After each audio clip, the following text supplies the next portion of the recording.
हमारी लड़ाई तो तूफानों से है, लहरें बेवजह शोर मचा रही है। हे गाइज, मैं चंदन आज आपके लिए लेकर आया हूँ रेलवे परसेंटेज अभ्यास 2 का पार्ट 2। आई होप आपने पार्ट 1 देखा होगा। और चलिए स्टार्ट करते हैं आज पार्ट 2 को। बस आपसे एक रिक्वेस्ट है कि आप थोड़ा सा सपोर्ट करिए, और मैं आपको एक गुड न्यूज बताने वाला हूँ इस वीडियो के अंत में, और आप बने रहिएगा लास्ट तक। Let's start. नंबर क्वेश्चन, 450 सेब में से 30% सेब खराब है, कितने सेब अच्छी स्थिति में है? आप देखिए संख्या में कितने सेब हैं तो 450 हैं, परसेंट में कितने सेब हैं तो 100% सेब हैं। कितना मानना है? हमेशा 100%। ठीक है, अच्छा ठीक है। 30% सेब यदि खराब है तो अच्छा कितना है? 70% ही तो अच्छा है।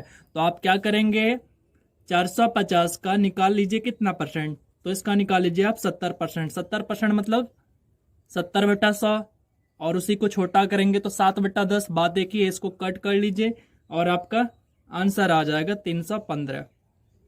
चलते हैं अगले क्वेश्चन की ओर। 12 नंबर, एक टोकरे में 36% संतरा खराब है। इस टोकरे में अच्छे संतरों की संख्या 144 है, तो कुल संतरा की संख्या बताना है। गलती से यहाँ टाइपिंग आपके बुक में होगा सेब और यहाँ पे संतरा होगा। तो देखिए 36% तो खराब है, हमने मान लिया कि टोकरे में 100% संतरा है, तो 36% खराब है तो अच्छा कितना है? 64%। और वो 64% संख्या में कितना है? 144। तो हम क्या करेंगे, इस 144 को, ये कितना परसेंट है? अच्छा वाला है, तो ये 64% है। ठीक है, अब आपको बोला है कुल संतरा की संख्या, मतलब आपको टोकरी में कितना था? आपने तो टोकरी में 100% रखा था। आप इसको सोल्व कर लीजिए तो आपका आंसर आ जाएगा। ठीक है, 16 चौके और 16 से 9 बार में, और ये 25 से, यानी हो गया आपका टोटल जाके 225। उम्मीद करते हैं आपको अच्छे से क्लियर हुआ होगा। चलते हैं अगले क्वेश्चन की ओर। 13 नंबर, एक फल विक्रेता के पास कुछ सेब था। आपको कितना मानना है परसेंटेज में? 100%। वह 40% सेब बेच देता है। ठीक है, 100 में से 40% बेच दिया तो बचा तो 60%। अभी भी उसके पास 420 सेब है। ओके, आपके पास परसेंट में कितना है? तो आपके पास परसेंट में 60% है, बट ये कह रहा है संख्या में कि ये 420 है। तो ये 420 नीचे में लिखेंगे उसका परसेंटेज। ये 60%। आपको कह रहा है शुरू में कितने सेब थे, तो शुरू में तो हमने 100% मान रखा है, तो यहाँ पे 100% से यहाँ पे आप सोल्व कर लीजिए। 100% से जैसे ही सोल्व करिएगा तो आपका आ जाएगा टोटल कितना? 700 सेब हो जाएंगे। कितने हो जाएंगे? 700 सेब।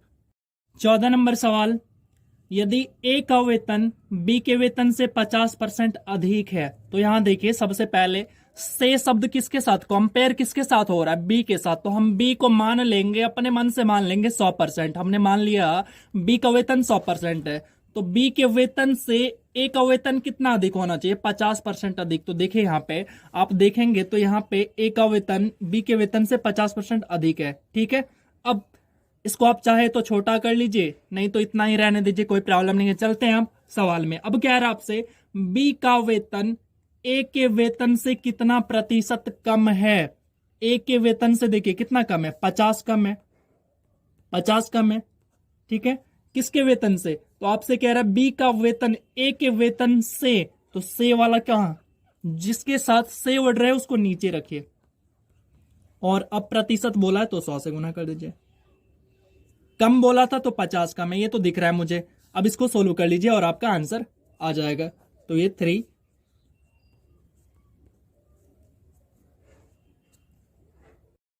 और आपका आंसर आ जाएगा 33 सही 1/3%।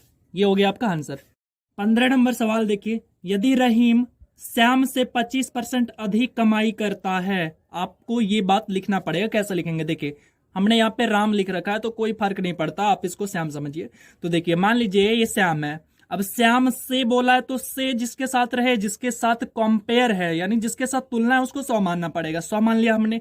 कितना परसेंट अधिक है? तो 100 से 25, यानी इससे 25%। तो 100 से 25% अधिक मतलब 125।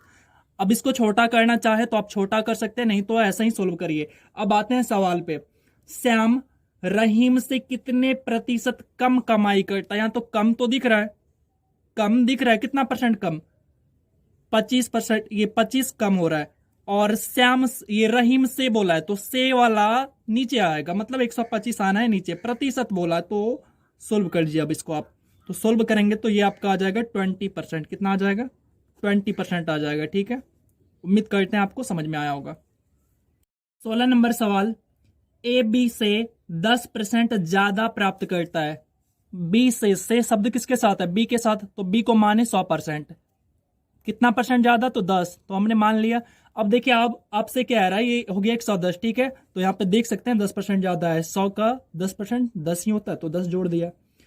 उसके बाद कह रहा है आपसे बी ए से कितने प्रतिशत कम प्राप्त करता है। तो आप तो देख रहे हैं यहाँ पे 10 कम प्राप्त करता है, लेकिन आपसे तो प्रतिशत पूछा है। किससे? ए से। तो से वाला नीचे, और प्रतिशत निकालना है, तो 100 से गुना। अब इसको सोल्व कर लीजिए, तो आपका आ जाएगा, ये आ जाएगा 9.09%। आप चाहें तो इसे फ्रैक्शन में भी रख सकते हैं। ये हो गया आपका आंसर।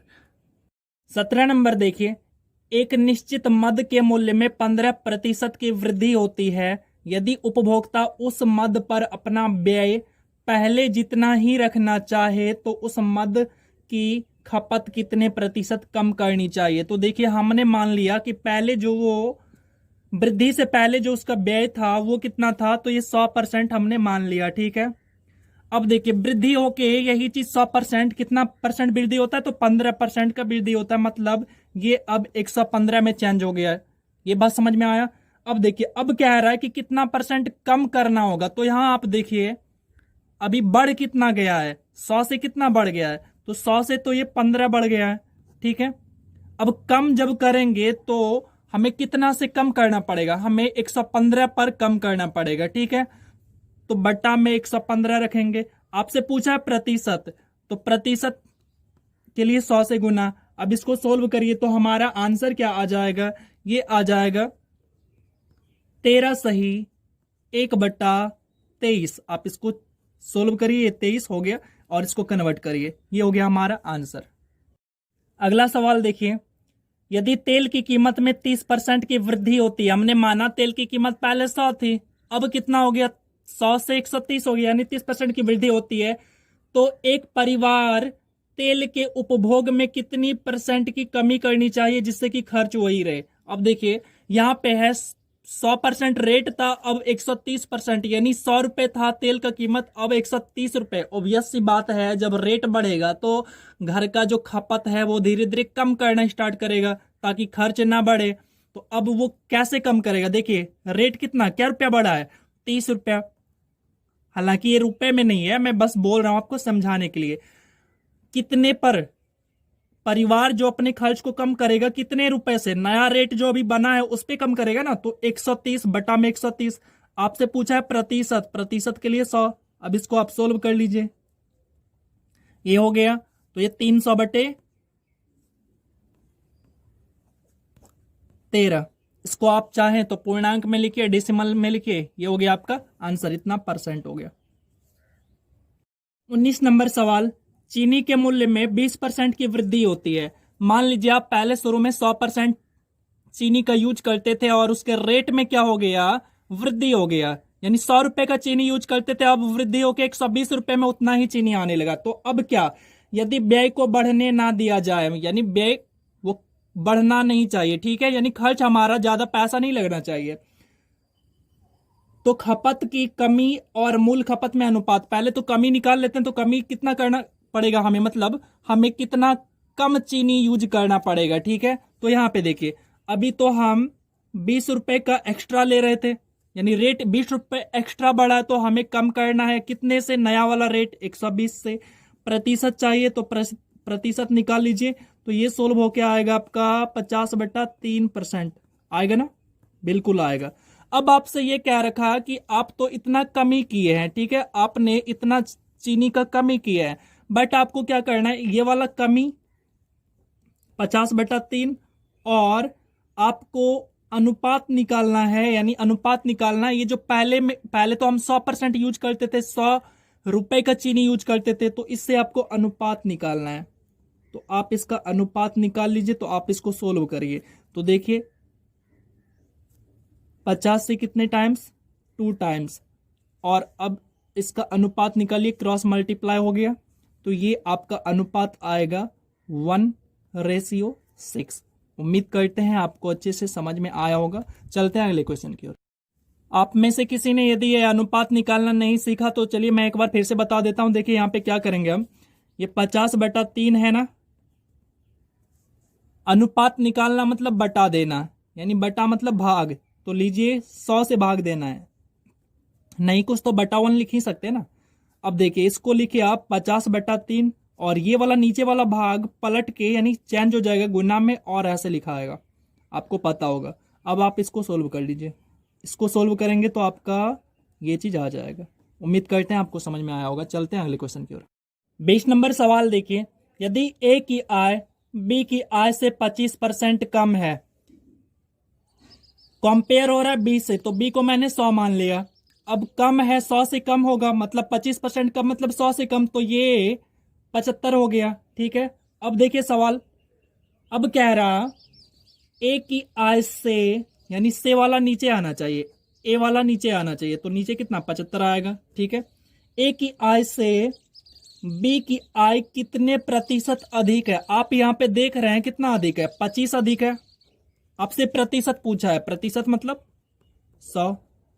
आप इसको सोल्व करिए तो ये 1/3 हो गया, यानी 1 टाइम 100/3, 100/3 का मतलब हो गया 33 सही 1/3%। ये हो गया हमारा आंसर। उम्मीद करते हैं ये सारा का सारा वीडियो आपको अच्छे से समझ में आया होगा। बस आपसे एक रिक्वेस्ट करते हैं, आप हमें सपोर्ट करिए। और अब आपको मैं बता दूं, मुझे आपकी सख्त जरूरत है, आपकी हेल्प की जरूरत है। और यदि आप चाहते हैं कि मैं आपके लिए लाइव सेशन लाऊं, आपके लिए एसएससी जीडी का एग्जाम आने वाला है, फिलहाल तो पहले आपका फॉर्म आएगा और उसके बाद एग्जाम है आपका अगस्त 2021 में आपका एसएससी जीडी का एग्जाम है। और उससे पहले आपका ये एनटीपीसी का एग्जाम है, उसके बाद आपका ग्रुप डी का एग्जाम है। और जो भी हैं रेलवे वाले बच्चे, एसएससी जीडी वाले बच्चे, और ये सारे जो सवाल हैं, इस तरह के सवाल आपको आएंगे ही आएंगे, तो आप तैयार हो जाइए अभी से। और बस आपसे एक रिक्वेस्ट करूंगा कि आप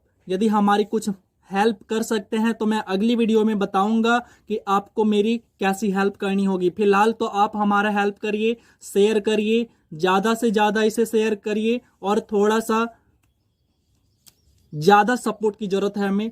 तो आप बड़ा भाई समझिए, छोटा भाई समझिए, लेकिन आप हमें सपोर्ट करिए। चलिए मिलते हैं फिर नेक्स्ट वीडियो में, तब तक के लिए जय हिंद, जय भारत।